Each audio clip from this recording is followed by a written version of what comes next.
कि बद्री यानी श्री लक्ष्मी ही बद्री वृक्ष बन के खड़ी हैं, इसलिए बद्रीनाथ माने लक्ष्मीनाथ।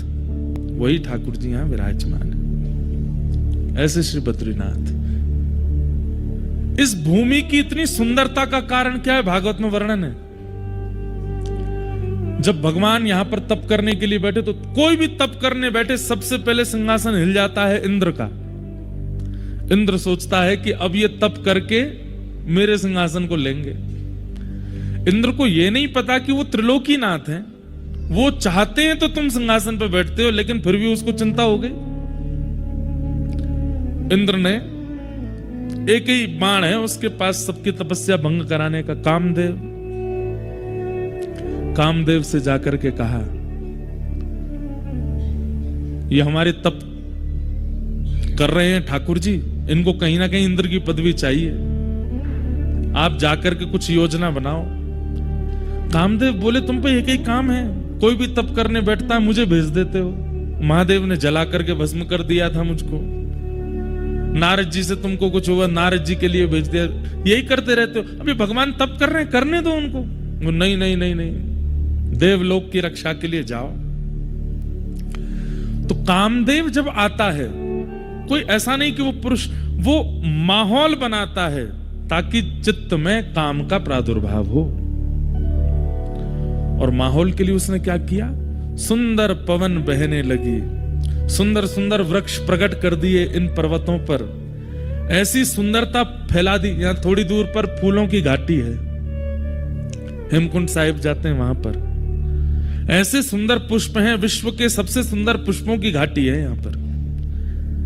कामदेव ने सुंदर पुष्प, सुंदर वृक्ष, सुंदर सब कुछ व्यवस्थित कर दिया कि देख करके सबके चित्त में काम प्रकट होने लगे।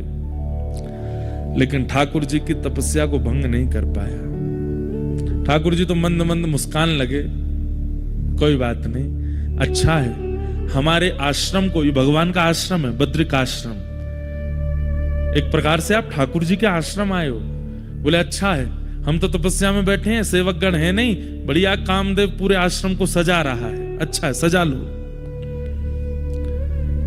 एक बाण चलाया वायु का, दूसरा बाण चलाया सुंदर वातावरण का, लेकिन तब भी ठाकुर जी का मन बिल्कुल विचलित नहीं हुआ। तब उसने तीसरा बाण चलाया, सुंदर सुंदर अप्सराओं को भेज दिया। कोई नृत्य कर रही है, कोई गा रही है, कोई श्रृंगार कर रही है, कोई ठाकुर जी के लिए प्रसादी बना रही है। सब ठाकुर जी को चारों ओर से घेर ले। ठाकुर जी मंद मंद मुस्कुरा रहे हैं, देख करके बढ़िया है, आनंद करने तो। अनेक प्रयास करने पर भी जब ठाकुर जी की तपस्या भंग नहीं हुई, कामदेव ने सबरे बाण चला दिए। अंत तो गत्वा कामदेव आया और चरणों में आकर के क्षमा प्रार्थी हो गया। बोले नाथ, असंख्य वर्षों तक मैं आपको विचलित करने का प्रयास करता रहा, लेकिन आप ना तो विचलित हुए और सबसे बड़ी बात ना क्रोधित हुए। आपको गुस्सा भी नहीं आया, आप मुस्कुरा रहे हैं। मुझसे गलती हो गई, अपराध हो गई, क्षमा कर दो। भगवान बोले नहीं, हमको तो बहुत प्रसन्नता है, हम तो यहाँ तपस्या कर रहे थे, उठना हमारा है नहीं, तुमने बढ़िया हमारे आश्रम को सजा दिया, बहुत अच्छा किया। अब जाओ नहीं, सब यहीं रह जाओ, इस नगर की और इस आश्रम की सुंदरता बढ़ाते रहो। तो ये जो सुंदरता है यहां पर, ये जो सौंदर्य है, ये किया गया था ठाकुर जी की तपस्या भंग करने के लिए, लेकिन ठाकुर जी ने इस सौंदर्य को सदा के लिए यहीं पर अवस्थित कर दिया।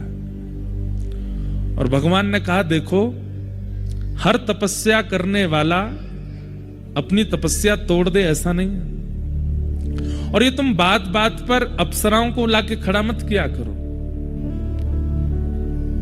तुम सोचते हो कि हमें अप्सराएं अपने ऊपर व्याकुल कर लेंगी। बोले गलती हो गई भगवान बोले रुको। और ठाकुर जी ने ऐसे अपनी जंघा का, अपनी उरु का जैसे ही घर्षण किया, तो यहां के घर्षण से थोड़ा सा मैल गिरा, और उस मैल से, यहां के घर्षण से उर्वशी प्रकट हो गई। कहते हैं प्रकट तो अनेक अप्सराएं हुई भगवान के ऐसी जंघा का घर्षण करते। ऐसी अप्सराएं प्रकट हुई, ऐसी अप्सराएं प्रकट हुई कि इंद्र अपनी अप्सराओं से सबके मन को विचलित करता है, लेकिन ठाकुर जी के जंघा से जैसे ही अप्सराएं प्रकट हुई, स्वयं कामदेव विचलित हो गया, बोले मैंने सुंदरताएं बहुत देखी, ऐसी नहीं देखी। भगवान बोले अब तुम जो जिनको लेके आए थे उनको तो यहीं व्यवस्थित कर दो, इनमें से किसी एक को ले जाओ। और उनमें से एक को लेकर के इंद्र गए हैं, वही उर्वशी, जिनकी आराधना करने से सुंदर पत्नी की प्राप्ति होती है, ऐसा कहते हैं।